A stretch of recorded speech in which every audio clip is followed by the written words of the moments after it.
है लूका 21 का 7। परमेश्वर आपको सावधान करना चाहता है क्योंकि कलेश आ गया है। वो समय आ गया है जिस समय हम परमेश्वर की भक्ति और आराधना सच्चाई और ईमानदारी से करें। परमेश्वर का वचन कहता है, यीशु मसीह के चेले पूछते हैं यीशु से, उन्होंने उससे पूछा, हे गुरु, यह सब बातें जब पूरी होने पर होगी तो उस समय का क्या चिन्ह होगा? जब ये बातें पूरी होने पर होगी तो उस समय पर ये क्या चिन्ह होगा इसका? हमारे प्रभु यीशु मसीह ने कहा, चौकस रहो कि भरमाए न जाओ। चौकस रहो, अपने विषय में सावधान रहो कि तुम भरमाए न जाओ, क्योंकि बहुत से मेरे नाम से आकर कहेंगे। हमारे प्रभु यीशु मसीह कहते हैं, बहुत से आएंगे जो मेरे नाम से आएंगे और कहेंगे कि मैं वही हूं, और यह भी कि समय निकट आ पहुंचा है, तुम उनके पीछे ना हो लेना।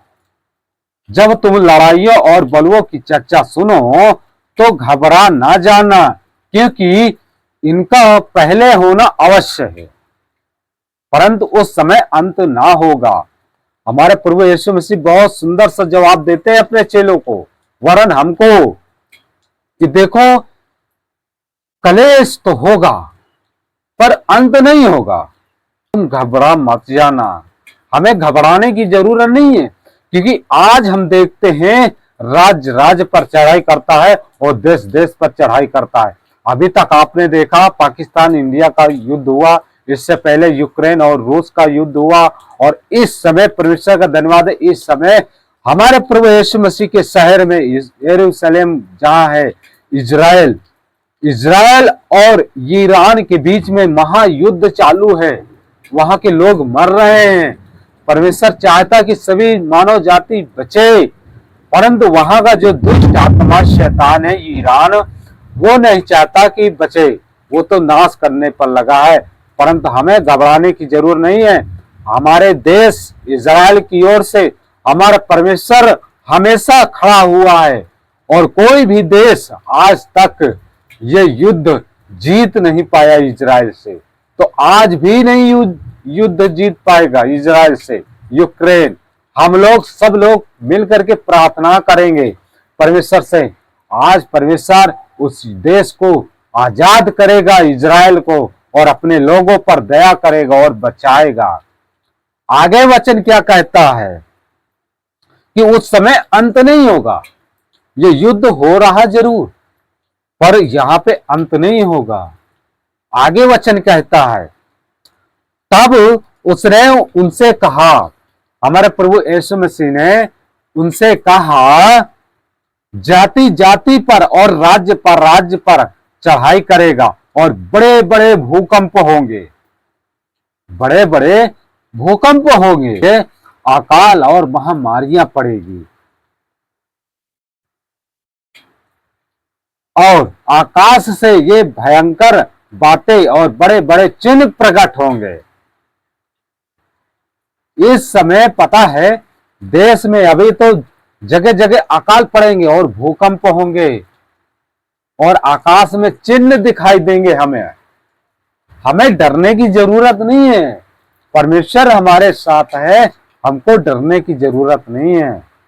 हम सब लोग मिल करके परमेश्वर से प्रार्थना करेंगे कि परमेश्वर अपने लोगों पर दया कर, परमेश्वर जो पाप में गिरे हैं परमेश्वर उन पर दया कर, अनुग्रह कर, और उन लोगों को नाश होने से बचा ले परमेश्वर, क्योंकि ये परमेश्वर का मंदिर है जिसके लिए हम प्रार्थना करते हैं। परमेश्वर अपने मंदिर को नाश नहीं करेगा। हाँ, एक है जो नाश करने पर है, वो है दुष्ट आत्मा शैतान। वो परमेश्वर के मंदिर को नाश करना चाहता है। परंतु सब बातों से पहले वे मेरे नाम के कारण तुम्हें पकड़ेंगे और सताएंगे और पंचायतों में सौंपेंगे, बंदी गृह में डलवाएंगे।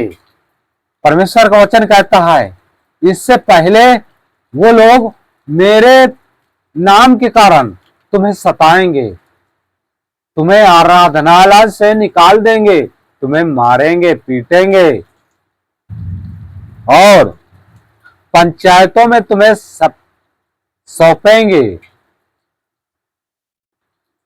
तुम्हें बंदी गृह में डालेंगे, जेल खाने में डलवाएंगे और राजाओं और हकीमों के सामने ले जाएंगे। पर यह तुम्हारे लिए गवाही देने का अवसर होगा। हमें घबराने की जरूरत नहीं है, क्योंकि हमारे प्रभु यीशु मसीह ने कहा है, जो मेरे लिए अपना प्राण खोएगा वो उसे फिर प्राप्त करेगा, पर जो अपने प्राण के लिए मुझे खोएगा वो फिर मुझे नहीं पाएगा। सचमुच आगे वचन क्या कहता है, यह तुम्हारे लिए गवाही का अवसर होगा, इसलिए अपने मन में ठान रखो कि हम पहले से उत्तर देने की चिंता ना करेंगे। हमें अगर कहीं भी हकीम या वैद्य कोई भी हमें पकड़ के ले जाता है कि आप यीशु मसीह का सत्संग क्यों करते हो, आप जाति और धर्म बदलना चाहते हो, धर्म बदलते हो, तो आप ये मत कहना कि हम ये कहेंगे क्या नहीं कहेंगे। परमेश्वर आप ही तुम्हें तुम्हारी आत्मा में होकर के आप ही गवाही देगा और तुम्हें घबराने की जरूरत नहीं है। परमेश्वर आपके साथ है, क्योंकि मैं तुम्हें ऐसा बल और बुद्धि दूंगा कि तुम्हारे सब विरोधी सामना या खंडन ना कर सकेंगे। परमेश्वर कहता है कि तुम अपनी समझ का सहारा मत लेना। उस समय मैं तुम्हें ऐसी बुद्धि दूंगा कि तुम्हारे जितने विरोधी हैं तुम्हारे सामने वो खंडन हो सकेंगे और तुम्हारे माता पिता और भाई और कुटुंब और मित्र भी तुम्हें पकड़वाएंगे, यहां तक कि तुम में से कुछ को मरवा डालेंगे। मेरे नाम के कारण सब लोग तुमसे बैर रखेंगे, परंतु तुम्हारे सिर का एक बाल भी बांका ना होगा। अपने धीरज से तुम परमेश्वर प्राण को बचाए रखोगे। तो सचमुच परमेश्वर का धन्यवाद है, हमें किसी से डरने की जरूरत नहीं है, हमें किसी मनुष्य के डरने की जरूरत नहीं है, क्योंकि वो जीवित ईश्वर हमारे साथ है, वो जीवित ईश्वर हमारे साथ है। हमको किसी भी मनुष्य से डरने की जरूरत नहीं है। डरना है तो सिर्फ और सिर्फ परमेश्वर से, जो आत्मा और शरीर को नरक में डाल सकता है। हमें उस ईश्वर से डरने की जरूरत है। आप परमेश्वर की संतान हो, परमेश्वर आपको नाश नहीं करना चाहता। परमेश्वर आपके द्वारा पता है बहुत से लोगों का प्राण बचाना चाहता है। आप लोग ज्यादा से ज्यादा देश के लिए प्रार्थना करिए। परमेश्वर आपके द्वारा परमेश्वर हर एक मनुष्य जाति को बचाएगा। सचमुच पता है आपको परमेश्वर ने वह सामर्थ्य दिया है, वो अधिकार दिया है परमेश्वर ने, आप दुष्टों का सामना कर सको। लूका 10:19 में परमेश्वर ने साफ साफ कहा है, परमेश्वर ने साफ साफ कहा है वचन में 10:19 में, देखो सर लूका 10:19 में वचन में कहते हैं, देखो मैंने तुम्हें सांपों और बिच्छुओं को रौंदने का और शत्रु की सारी सामर्थ पर अधिकार दिया हूं और किसी वस्तु से तुम्हें कुछ हानि ना होगी। सचमुच परमेश्वर का धन्यवाद है, परमेश्वर ने हमको आज शक्तिशाली और सामर्थी बनाया है।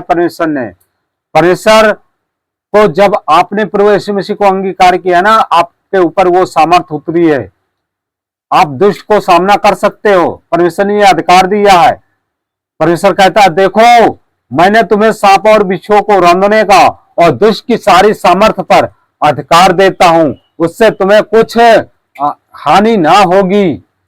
सचमुच हम लोग अपने अधिकार को नहीं समझ पाते कि परमेश्वर हमको क्या देना चाहता है, क्या देने वाला है परमेश्वर। आप लोग अपने अधिकार को समझिए। परमेश्वर आप